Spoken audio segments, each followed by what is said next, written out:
queridas irmãs, queridos irmãos. Desde a antiguidade, o homem se vê defrontado pela sua transitoriedade, pela transformação daquilo que ele pensa que é ele.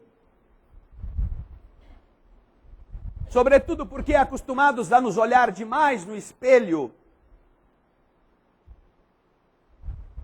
imaginamos que aquilo que está refletido lá é o que somos. De onde muitas vezes é difícil as pessoas muito presas a uma vida de aparências testemunharem no espelho a cada dia um cabelo branco que aparece, uma ruga que surge, ou que as formas tão belas começam a denunciar aquilo que a pessoa insiste em esconder ao não falar qual foi o ano que nasceu, ou a não apresentar a sua carteira de identidade. Há coisas que as palavras não têm como negar. E felizmente uma delas é a passagem do tempo. Felizmente por quê? Porque mesmo que nós sejamos muito teimosos como somos, na transformação de caráteres, na modificação de inclinações, na superação dos seus próprios limites, não há como negar que o tempo está passando. Que cada um terá, mais cedo ou mais tarde, que se apresentar de volta à sua origem. E esta indagação, esta dúvida, sempre levou os seres humanos a dividirem-se entre aqueles que têm medo do nada e aqueles que já acreditam na sobrevivência e que, portanto, não temem o nada. Quando Jesus vem à Terra, ele ensina muitas coisas. E de forma talvez um pouco equivocada, mas importante apesar disso, muitas pessoas passam a imaginar que o que Jesus fez de mais importante foi aparecer depois de ter morrido. Que aí sim ele demonstrou quem ele era. Naturalmente que isto é algo bastante útil. Mas, mesmo tendo surgido depois do corpo morto, esta aparição ainda não foi a coisa mais bela que Jesus fez para nos ajudar. Porque é apenas o coroamento do seu ensinamento. Um ensinamento de responsabilidade. Um ensinamento de bondade, um ensinamento de entrega. Algo que ele vivera e nos aconselhara a fazer igualmente. Existem coisas mais importantes do que o corpo de carne.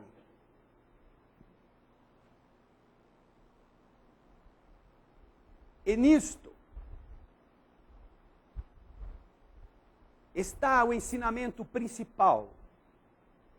Jesus vem cultuar noções do Espírito,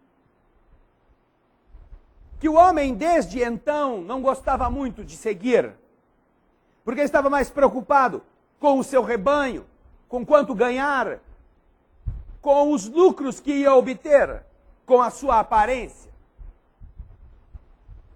E ao modificar o enfoque das coisas, Jesus traz para nós uma noção revolucionária para o seu tempo e que só depois de 18 séculos o homem voltaria a entender com clareza. O Mestre nos dá uma prova. Eu morrerei, mas voltarei no terceiro dia. Anuncia Jesus que iria reaparecer. Só pode reaparecer quem não morre. Só é capaz de continuar vivendo aquele que, mesmo tendo sido seu corpo entregue à sepultura, continua existindo. E não há dúvida alguma, a não ser para aquelas pessoas que fecharam o próprio raciocínio às compreensões das leis do Espírito. Não há dúvida alguma que Jesus, depois do domingo de Páscoa, não é o mesmo Jesus de antes da crucificação. Aquele Jesus da crucificação carrega um corpo físico que sofre, que é chicoteado, que tem cansaço, que tem fome, que tem que carregar o madeiro ou uma parte dele até um trecho do caminho, que tem sede, que tem dor, que pede um pouco de água ou diz que tem sede. Até nesse momento, até aí, Jesus ensina as pessoas. Porque ao invés de falar, como nós costumamos dizer, Pai, eu estou com um problema, me ajuda. Me dá aquilo que está faltando. Quando nós vamos rezar a Deus, quando nós vamos pedir algo para as pessoas, Jesus não pede água. Está preso.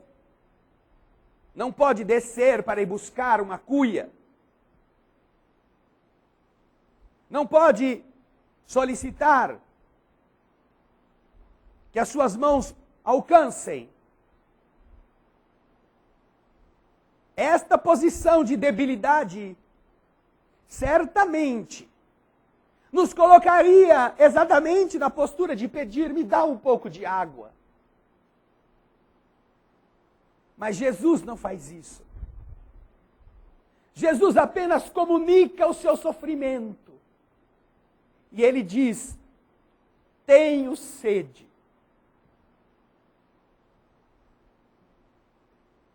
É muito diferente. Tenho sede. Quando foi que falamos com Deus assim? Senhor, tenho dor. Senhor, tenho um sofrimento. Senhor, tenho solidão. Jesus faz isso. Tenho sede. Porque ele deixa a cada um que o ouvia a iniciativa. Alguém escuta, tenho sede. E então se pergunta, o que eu posso fazer para tirar esta sede daquela pessoa? Uns não querem nem saber. Faz de conta que não ouviram. Outros dizem, isso não é problema meu. Jesus não intima ninguém pedindo, ei, você aí, me dá um copo de água. Obrigando a pessoa a dizer, não te dou não. E assim comprometer-se com a indiferença. Cometendo o crime de não ajudar um semelhante. Jesus é tão cauteloso que nem isso ele faz para prejudicar as pessoas que o estavam matando. Ele apenas diz, tenho sede. Não pede para ninguém. E ao surgir o momento de entregar o seu corpo, ainda consegue energia para pedir a Deus que perdoasse os homens pela ignorância dos que o estavam matando. Mas depois que o corpo perece, o que surge É um outro Cristo. Não é mais o do corpo. E todas as passagens do Evangelho são muito claras a esse respeito. Estão os discípulos acoitados com medo. Algumas mulheres vão ao horto e descobrem que a pedra fora retirada. Uma delas se volta para uma pessoa que identifica como um jardineiro que tomava conta, que cuidava do horto. E lhe pergunta: o que fizeram com o meu Senhor? Não identifica aquele homem como sendo o próprio Jesus. Como é possível? Apenas 2 dias ou 3 dias antes, havia visto Jesus. Vê um homem que não conhece e vai perguntar de Jesus para o próprio. Jesus fala com ela. E quando Jesus fala, ela identifica que ele é o Senhor. Tenta colocar a mão nele e ele diz: não me toques, porque eu ainda não subi a meu Pai. Qual o problema de ela tocá-lo se ele tivesse um corpo de carne? Nada melhor até para ajudar alguém a acreditar do que: não, vem ver aqui, olha o que eles fizeram comigo, mas eu fui mais forte, olha, minha carne está boa. Eu estou vivo. Não, não me toques. Elas vão e contam aos discípulos que estão escondidos. Eita, uma arada corajosa essa, não. As mulheres estão lá vendo o que aconteceu com Jesus e os homens tudo debaixo da cama, fechado num quartinho. E aí elas chegam lá e dizem para os que estavam juntos, porque alguns não estavam, que tinham visto Jesus. Jesus tinha prometido que voltaria. Jesus tinha falado que ele morreria, mas ele reapareceria. E os caras que estavam lá dão risada na cara delas. Que isso? Jesus aparecer para vocês? Onde já se viu um negócio desse? Se ainda aparecesse para Simão, que era assim com ele, eu acreditava, mas para vocês? Passa o tempo. Chega Tomé, fica sabendo que as mulheres tinham visto Jesus. Porque as mulheres já não estavam mais lá, já tinham ido embora. Mas os outros fofoqueiros, homens, com a língua nos dentes, falaram para Tomé: eu não acredito nisso. Eu preciso botar meu dedinho lá nos furos dos pregos, porque aí só que eu vou acreditar. E estavam todos assim, muito fiéis. Depois de terem visto Jesus ressuscitar, entre aspas, mortos. Jesus andar sobre as águas. Jesus converter a água em vinho. Jesus ter feito cegos enxergarem. Mancos perderem as suas debilidades. Mudos falarem. Depois de terem visto tudo isso, ainda não acreditavam. E então, está todo mundo escondido. Por que escondido? Porque estão com medo dos soldados romanos, estão com medo de serem perseguidos pelos soldados do Sinédrio, porque todo mundo estava procurando os amigos do Senhor para acabar com eles também. E aí, tudo fechado, portas, janelas, tudo fechado, de repente escutam uma voz que eles conhecem. É Jesus, que ninguém abriu a porta para ele entrar, nem a janela, mas ele está lá dentro. Como é possível alguém que tem corpo de carne e osso fazer isso? Mas Jesus faz isso. E é aí que o pobre Tomé queria encontrar um buraquinho para se esconder. Porque Jesus chama: Tomé, meu filho. Ai, meu Deus. Vem cá, Tomé.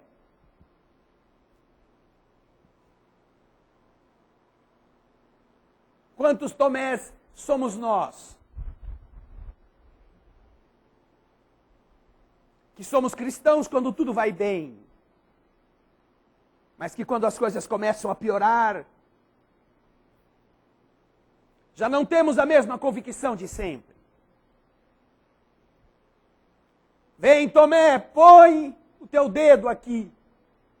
E põe o teu dedo na minha chaga.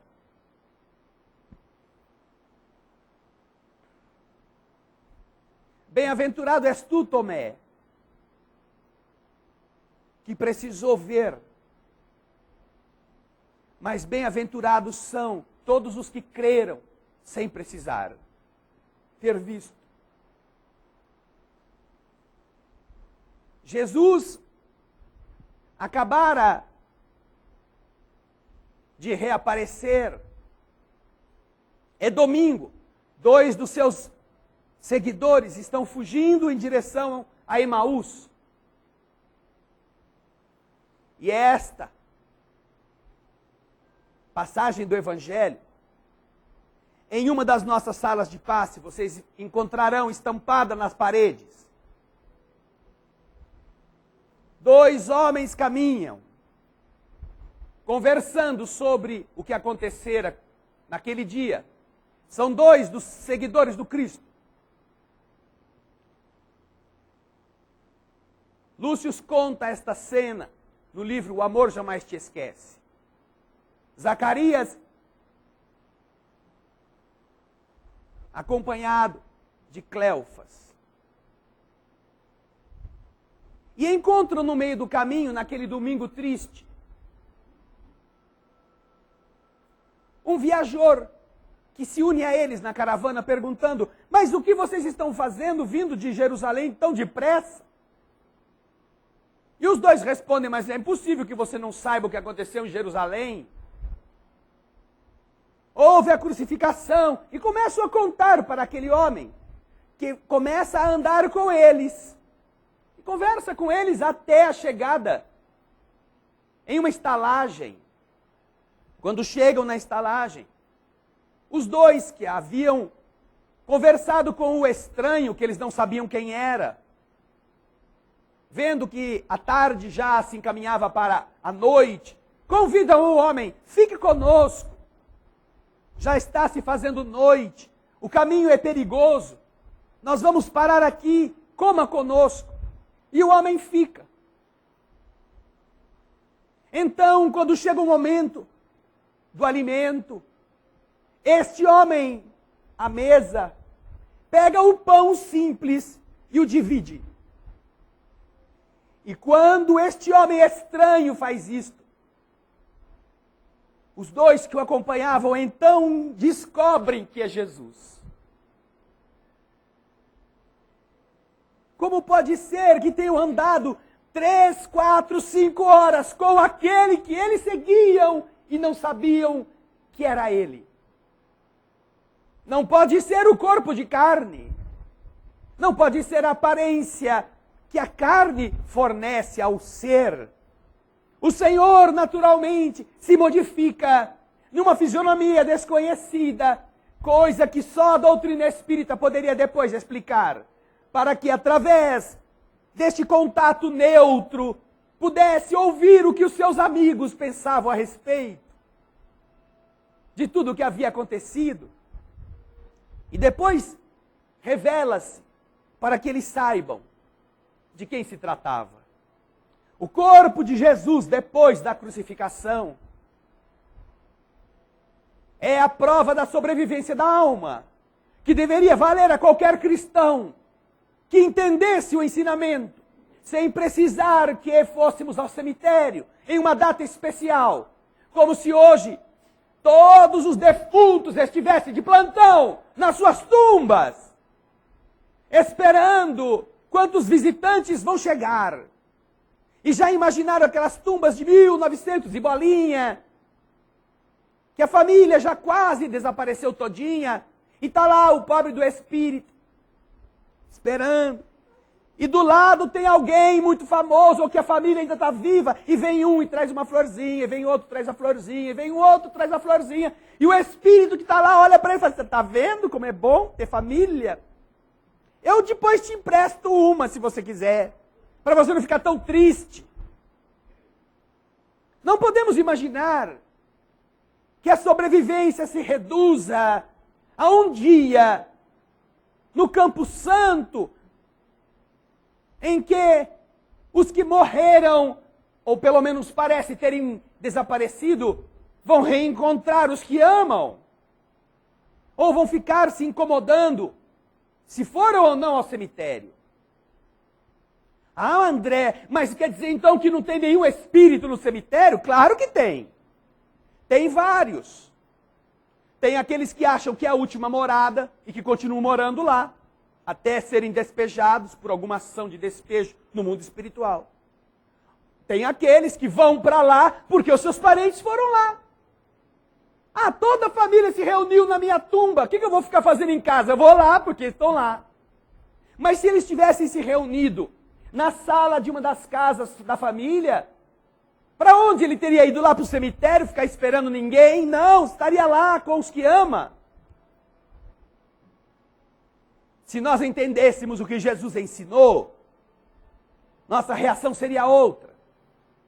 Mesmo respeitando, como devem ser respeitadas as tradições religiosas e o culto, vamos dizer assim, a essas cerimônias funerárias, não deveríamos imaginar que é ali que estão. Quando Jesus deixa o horto e vai encontrar os seus discípulos escondidos, vai atrás daqueles que estavam indo a uma outra cidade, apresenta-se a eles e, por fim, pregando para todos, sobe um rochedo e dali começa a flutuar em direção ao céu. Que corpo físico pode fazer isso? Só se você tiver aqueles jatinhos, né, que os astronautas usam, ou algum helicóptero escondido que pegou você e saiu levando, coisa que na época ainda não havia sido inventado. Não pode ser o mesmo corpo, o que foi enterrado e o que apareceu depois. E isto é muito óbvio, isso é muito fácil de entender. A sobrevivência do ser deveria ser o coroamento de um processo que diz: tudo que eu ensinei a vocês, é bom que vocês aprendam a fazer, porque o corpo vai morrer, mas nenhum de vocês vai desaparecer. Tudo o que vocês viram, amar o próximo, perdoar as ofensas, amar o inimigo, ajudar as pessoas, amparar com carinho os que sofrem. Tudo isso é importante que seja vivido, porque ninguém vai fugir pela porta do fundo. Todos continuarão a existir. Estão falando muito agora em 2012. 3 anos. Vamos fazer de conta que é verdade. Vamos só fazer de conta que daqui a 3 anos tudo vai acabar. Tudo vai acabar. Já pensaram nisto? Já raciocinaram que pode ser que nós só tenhamos 3 anos para viver? E se você entender o que significa isso, já pensou que não vale a pena guardar todas as coisas que você guarda, porque um dia vai usar? Já pensou que não vale a pena continuar tendo rancor daquela pessoa que te prejudicou, que te demitiu, que traiu o seu afeto, que foi embora, que te abandonou? Já pensou que isso será inútil daqui a 3 anos? Ah, eu fiz um projeto porque eu vou construir um prédio. Comprei o terreno. Então, olha, constrói rápido. E tenta vender os apartamentos. Porque vai enterrar todo o seu dinheiro, fazendo de conta que em 3 anos tudo acaba. Entre aspas, não é? Tudo acaba. Menos você. Você não acaba. seu espírito progride, seu espírito continua a existir. Mas esta fantasia que a gente está vivendo, esta vai acabar. Em 3 anos, na nossa hipótese, ela poderá acabar. E aí? Então o que eu vou ter que fazer? O que vai ser de mim? Ora, você só está preocupado agora porque nós estamos pondo uma possível ocorrência daqui a 3 anos. O que é que vai ser de você? Você tem 40 anos, você tem 50 anos, você tem 60 anos. E agora que alguém disse que em 2012 vai acabar, o que vai ser de você agora que você está pensando nisso? Agora eu tenho uma notícia muito pior. Se essa já não era boa, pode se preparar. Porque pode ser que a gente não chegue nem até amanhã. Desde que a gente nasceu, poderíamos morrer no dia seguinte. Todos os dias é dia do fim do mundo. Do seu mundo, pelo menos. Todo dia. E então, por que nós fomos vivendo com esta cara lavada, com esta irresponsabilidade, com medo do fim do mundo, mas se matando todo dia? Por quê? Porque estava longe? Porque é só o vizinho que morre? Porque é só o pai da minha amiga que vai ser enterrado? Não. Vivemos como se nunca fôssemos morrer, ou que o corpo nunca fosse desaparecer, e então esquecemos, apesar de falarmos dele, esquecemos o que Jesus nos ensina. Vivam estas coisas, antes que não dê mais tempo.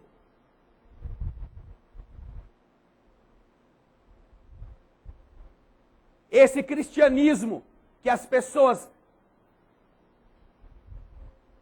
fizeram uma pasteurização dele, esse cristianismo que justifica quem vai na igreja, quem dá o dízimo, quem toma passe, esse cristianismo, ele é tão inócuo como nada.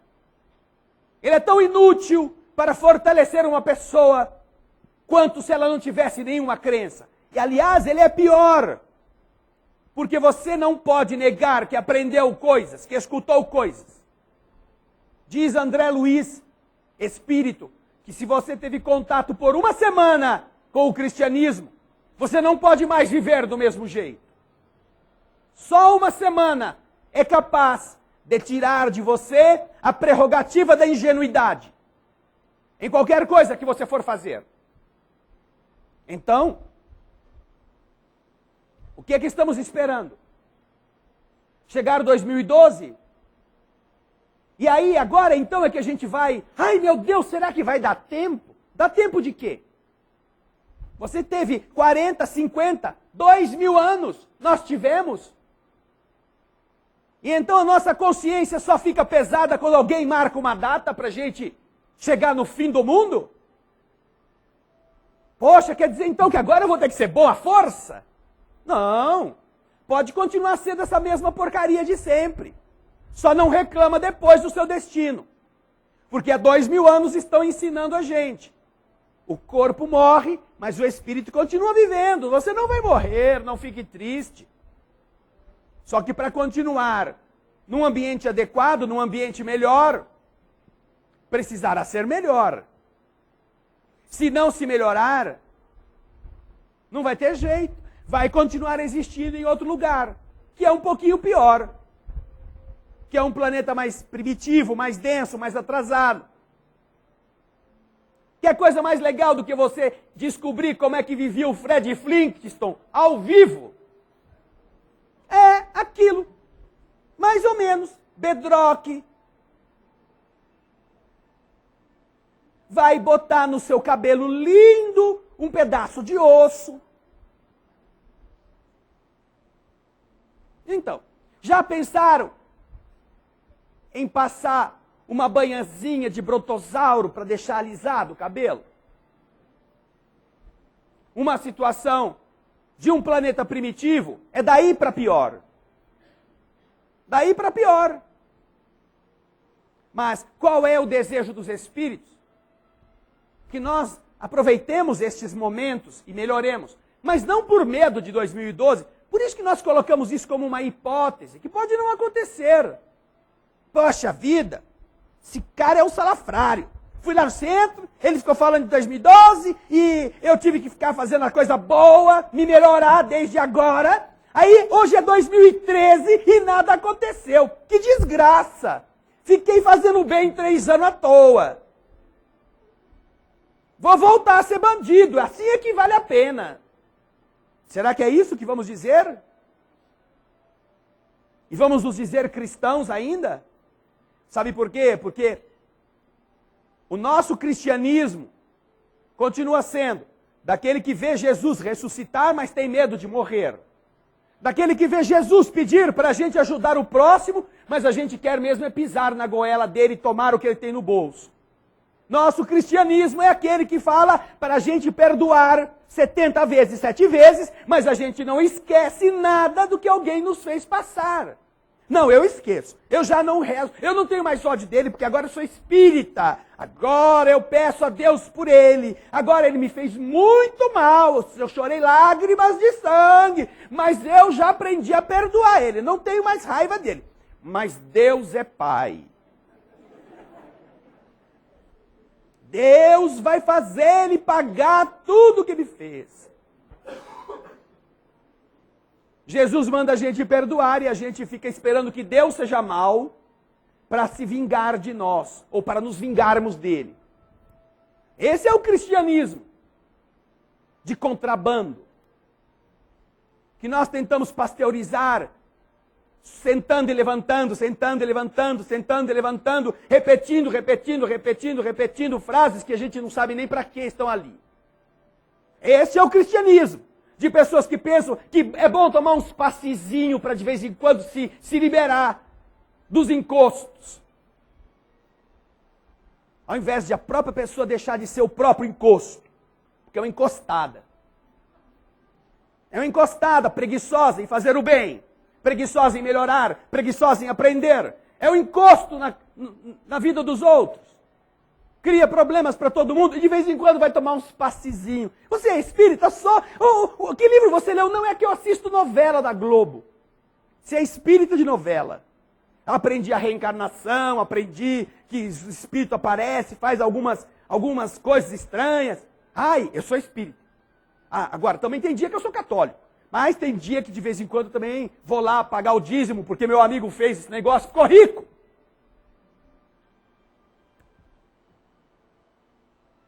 Quando é que vamos ter medo destas coisas? Ou quando é que vamos parar de ter medo delas? Jesus surge da tumba. E a gente que diz acreditar nele tem medo de morrer. Sabe por quê? Porque a gente pensa que a gente é uma almôndega, um bolinho de carne, que vai para o cemitério. Que você não é um espírito que está vestindo uma carne por um tempo. Que você é a carne que está vestindo. Não! Este raciocínio equivocado nos faz ter medo destas coisas. Faz a gente acreditar da boca para fora e tremer da boca para dentro. Só a doutrina espírita, como Kardec a apresenta, trazendo os ensinamentos do mundo invisível, poderia resgatar o cristianismo da coragem, o cristianismo da essência simples. O cristianismo que não tem medo de ser cristão e de enfrentar o que isso significa. Certa vez, coloquem-se vocês nesta história que vou contar. Cada um de vocês, neste momento, é esta mulher. Moradora do sertão nordestino. Guerreira por natureza. Porque é só a dificuldade que modela a alma. A facilidade cria amebas. Mas a dificuldade cria homens e mulheres de pulso, de energia, de fé, de força. Mas como toda mulher, a dor da perda de um filho fazia com que as lágrimas escorressem na escuridão da noite estrelada e seca da sua terra, no anonimato do seu casebre.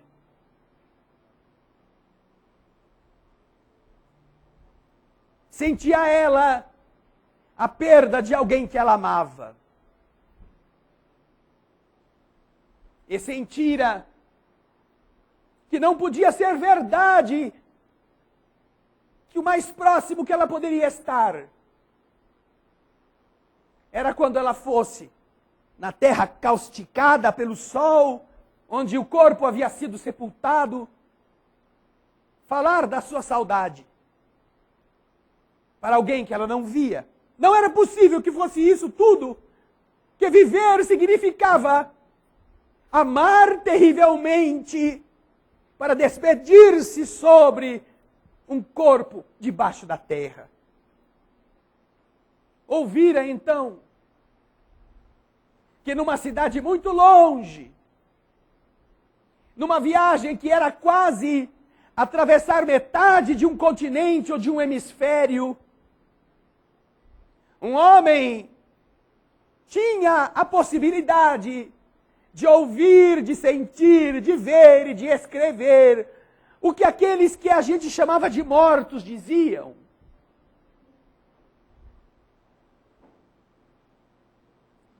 Em Uberaba, Francisco Cândido Xavier trabalhava.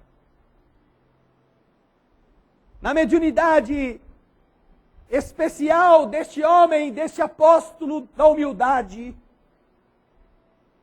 onde a bondade flui pelos poros, os espíritos continuavam a viver através das suas páginas. Ela não era espírita. Vivera criada como católica,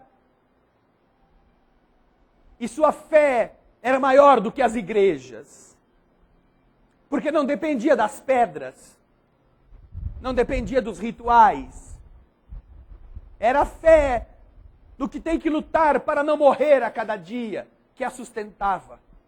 E então ela decidiu que ela viajaria em busca do seu filho.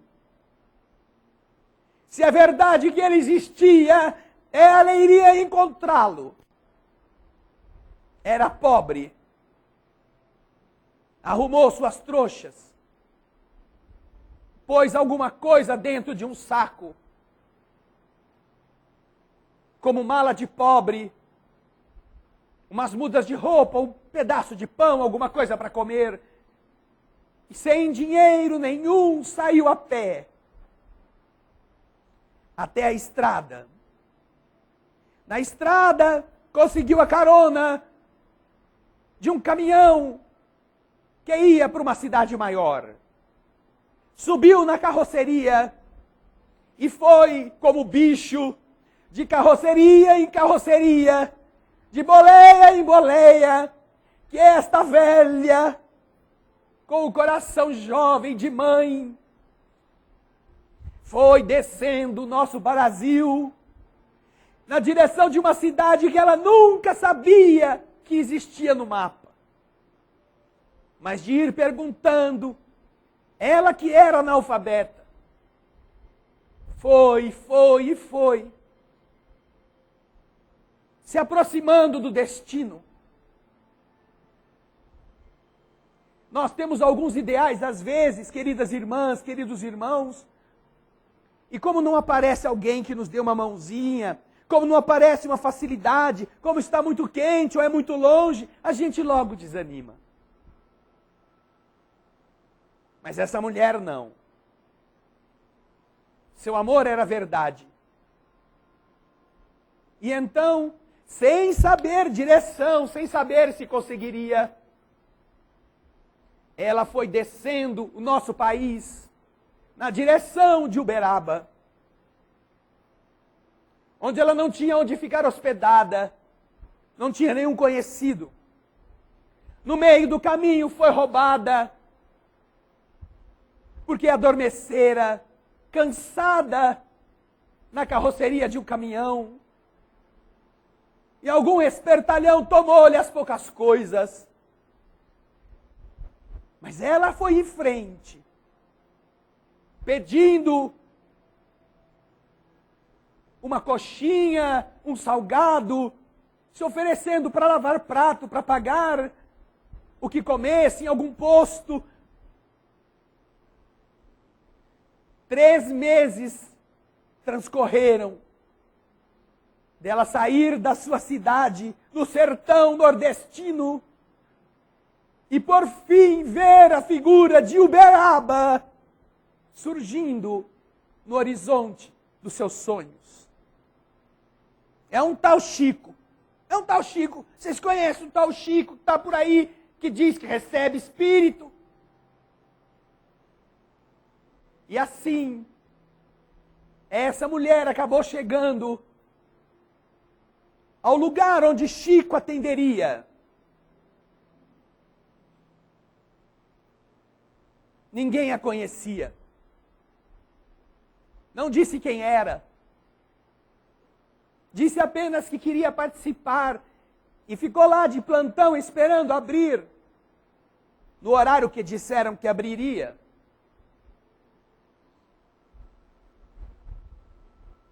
Quando os portões se abriram, ela tratou de procurar um cantinho para ficar perto do lugar onde aconteceria a reunião. Ninguém lhe perguntou seu nome, ninguém lhe quis saber do seu problema. Porque, naturalmente, alguns iam buscar a palavra dos seus entes queridos que partiram, outros iam para ver, curiosamente. Outros eram amigos que queriam lá ajudar, outros iam lá para fiscalizar o pobre médium. Ela chegou, então, se colocou num canto, naturalmente, mal vestida, com fome, 3 meses fora de casa. A reunião começou sem que ninguém soubesse o seu nome. Chico, nas rotinas normais, depois de terem feito a preleção, se retira, vai para o quartinho, onde fica algumas horas recebendo mensagens, receitas, bilhetes e algumas psicografias de cartas, que muita gente não acredita serem dos espíritos, mesmo dizendo-se cristãos. A reunião que começara às 8, agora está no momento culminante, mais ou menos pela 1h da madrugada. Chico sai do quartinho e naquela noite vai ler, como sempre fazia, as mensagens. Começa então a ler a mensagem. Alguém chama o nome de uma pessoa. A pessoa se levanta. É da família.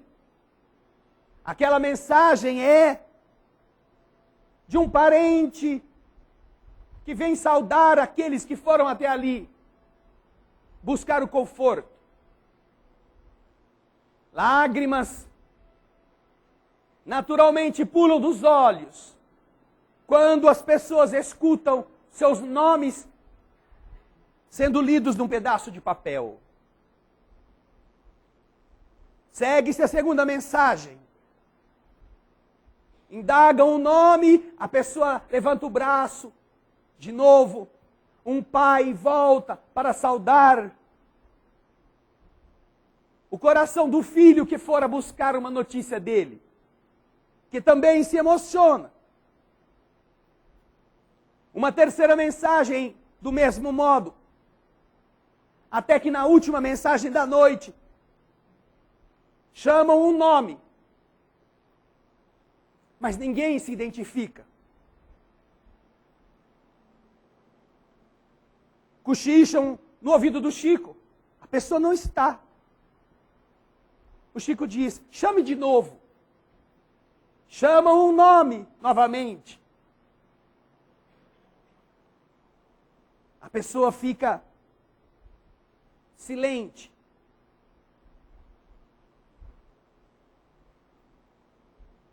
Chamam pela terceira vez.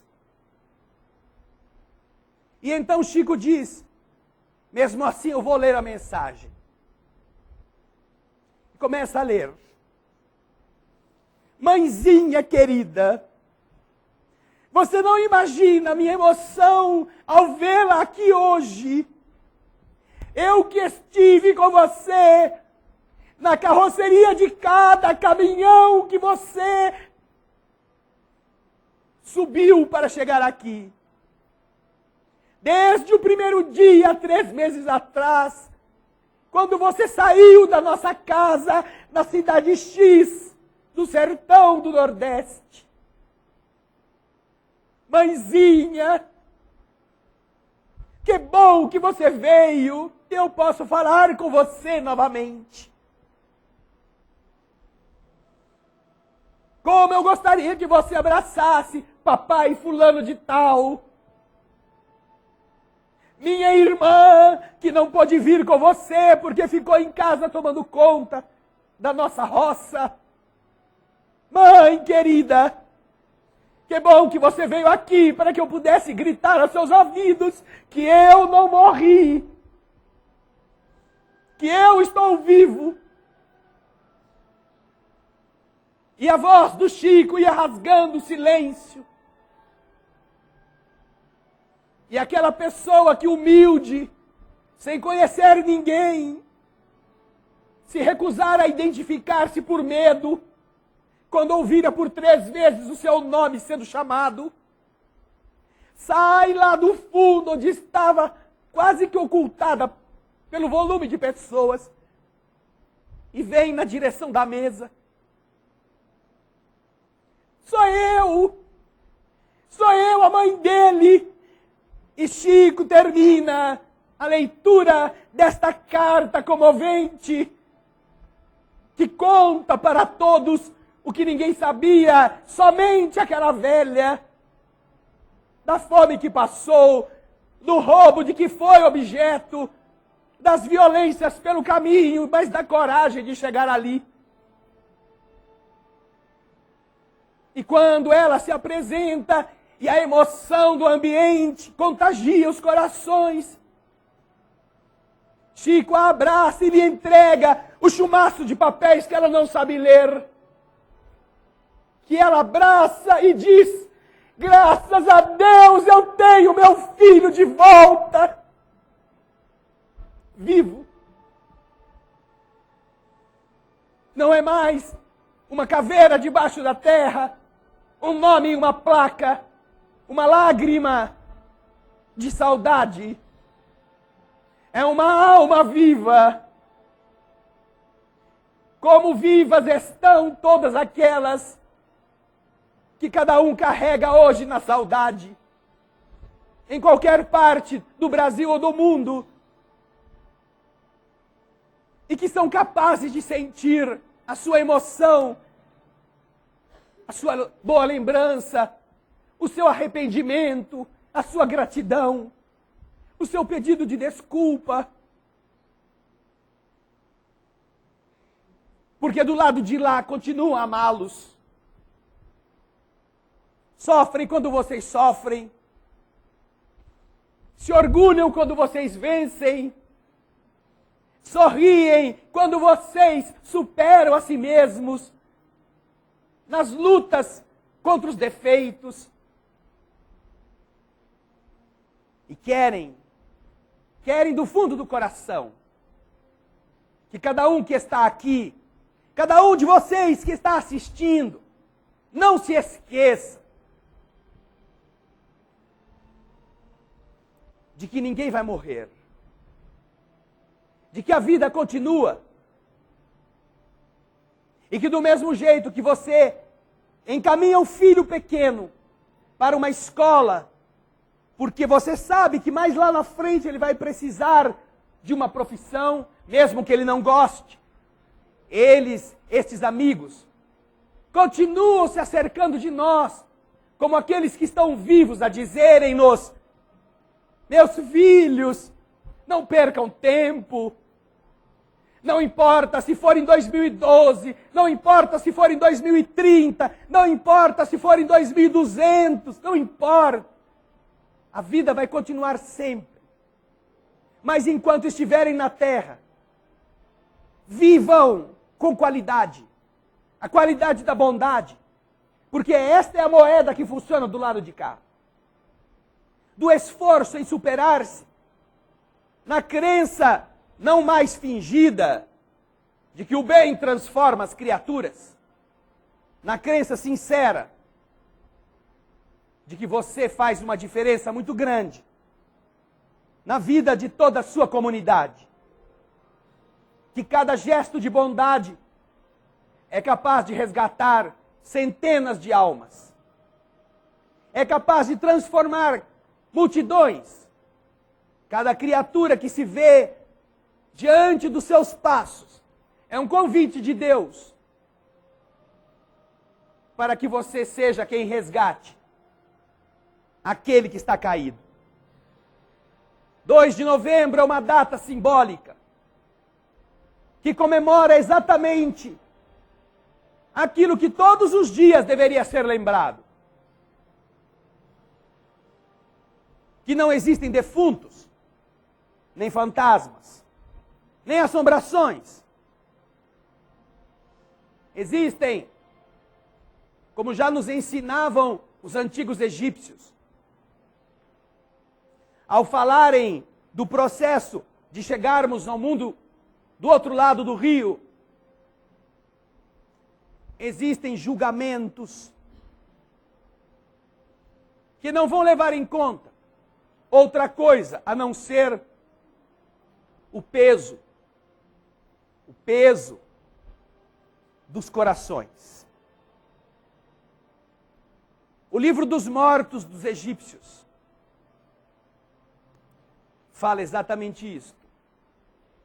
Quando o indivíduo deixa a terra e é levado para o outro lado do rio, ao chegar do lado de lá, ele se depara com uma balança de 2 pratos. Em um dos pratos está uma pluma, uma pena, a chamada pluma da verdade. Do outro lado do prato, da balança, o morto há de pesar uma coisa que leva com ele: o próprio coração. Aí está o juízo, que desde o livro dos mortos permeia a inteligência humana. Verdade e sentimento. Verdade e o que você leva dentro. A única coisa que vai com você. Verdade espiritual.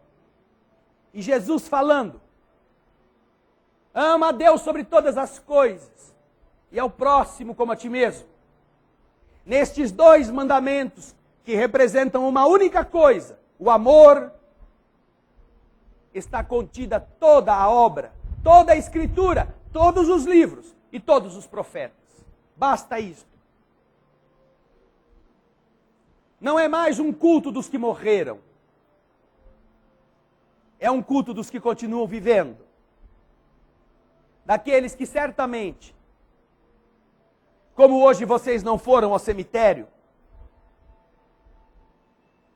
poderão estar também abraçando vocês aqui. Porque estão vivos. E estão onde o coração manda estar.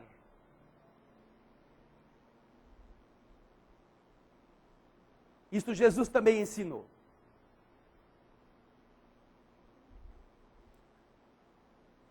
O nosso tesouro está onde está o nosso coração. Aonde está o teu coração, aí está o teu tesouro. Para aquela mulher, o seu filho agora estava naquelas folhas de papel. vivo. Assim também, queridos amigos, queridas irmãs, não venham atrás apenas de consertar a almôndega, o bolinho de carne.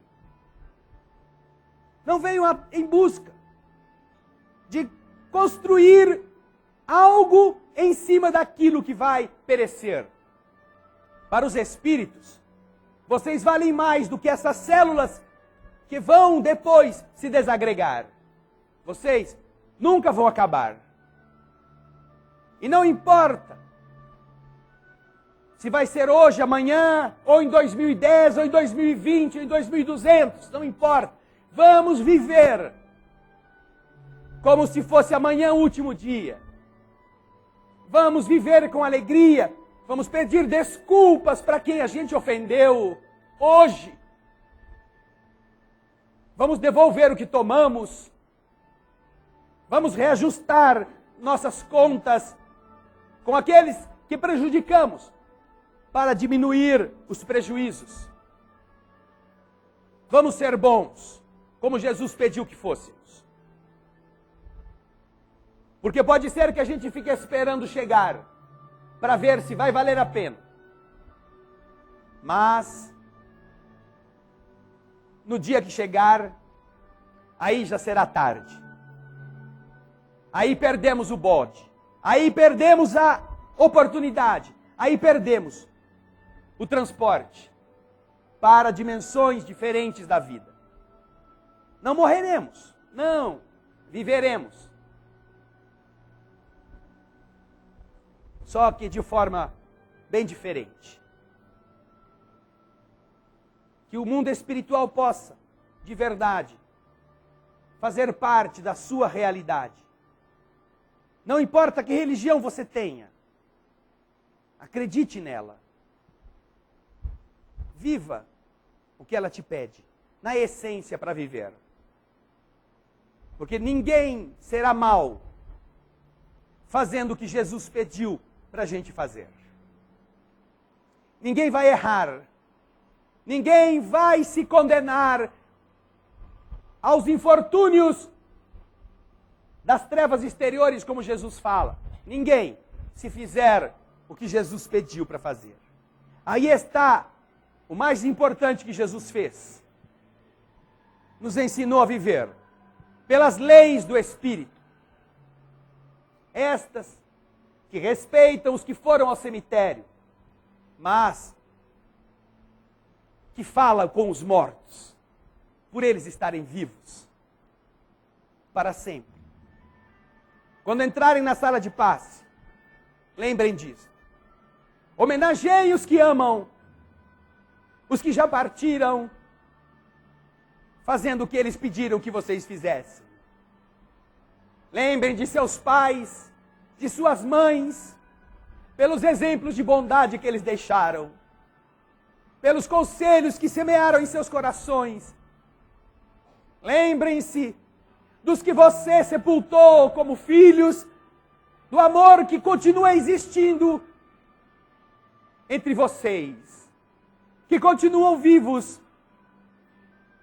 e que a sua dor é a dor dele, a dor dela, que a sua alegria também é a alegria dele. Você é a flor mais linda que você pode oferecer hoje para ele. Você mesmo. Você mesmo. Não deixe em vão este 2 de novembro. Mas não deixe em vão cada dia da sua vida. Porque do lado de lá, qualquer pai que está vivo, se orgulharia de ver o seu filho dizer: não, eu não vou fazer o mal porque meu pai me ensinou a ser bom. Não, eu não vou errar porque minha mãe me deu um exemplo de coragem. E eu a amo. E eu não a esqueci. Vocês não imaginam que buquê de flores mais lindo é este para alguém que está te vendo, lutando contra as dificuldades. e vencendo a si mesmo. Hoje, construa isto para eles. A flor do sentimento, que por si só é o próprio sol na felicidade deles e na felicidade de cada um. E se porventura alguma lembrança triste você ainda guardar, lembre-se que aqueles que não acertaram sempre com você, fizeram por você algo que muitos pais não estão fazendo pelos seus. Deixaram você nascer.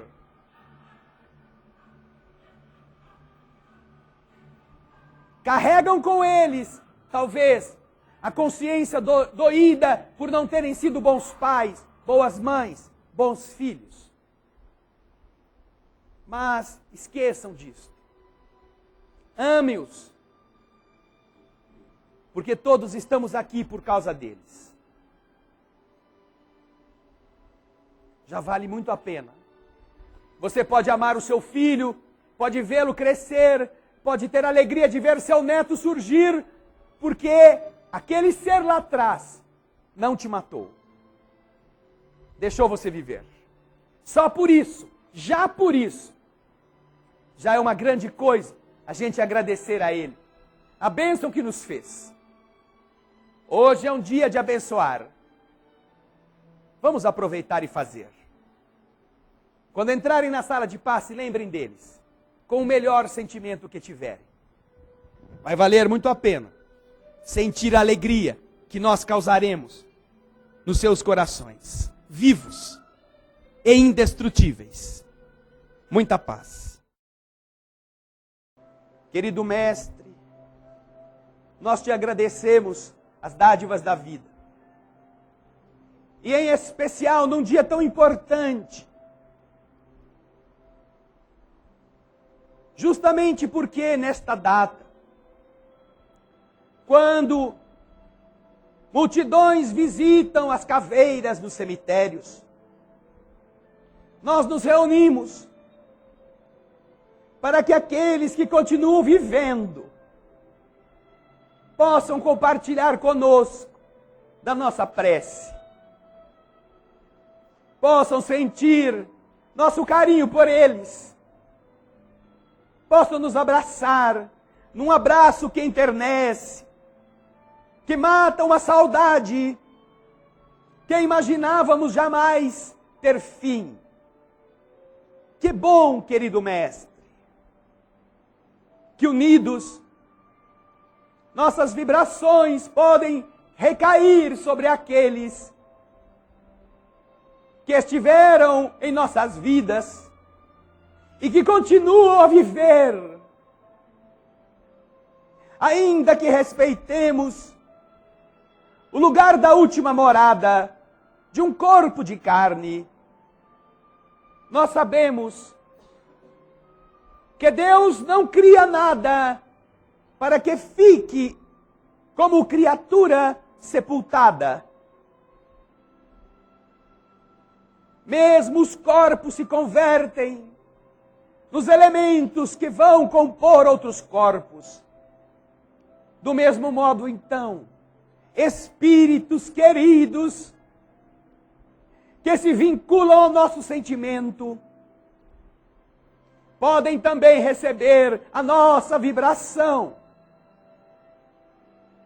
que já não é mais representada por uma flor de plástico que vai ser torrada pelo calor do sol, ou mesmo por um vaso que está condenado a perecer sem cuidado, sobre uma tumba fria, mas é a reverência, do respeito, da gratidão, da alegria vivas que nós oferecemos, o buquê das boas lembranças,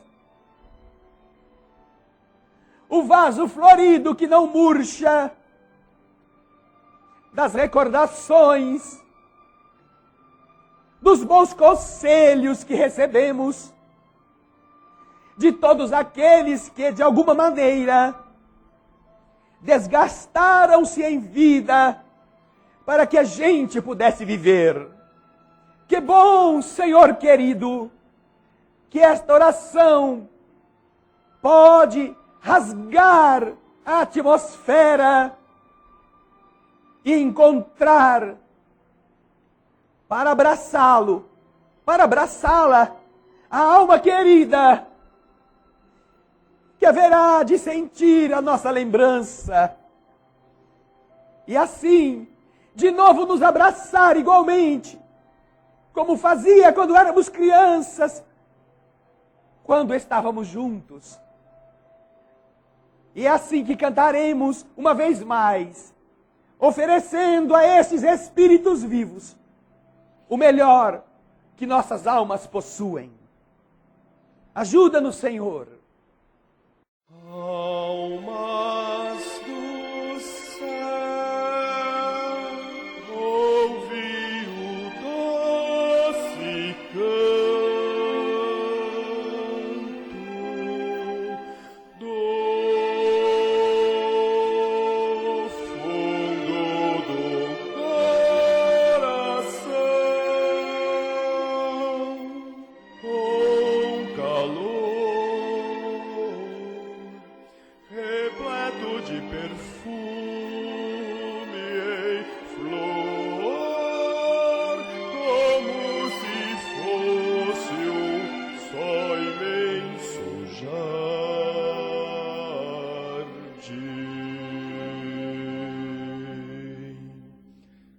É a voz do bem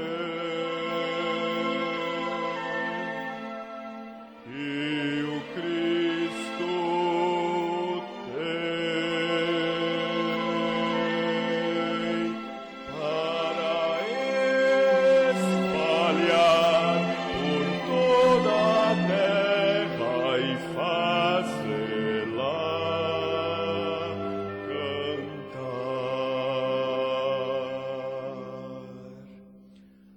Oh, Jesus, que bom ter-te encontrado nesta estrada de paz e luz. Nós te agradecemos e assim queremos te espalhar, te dividir com quem não sabe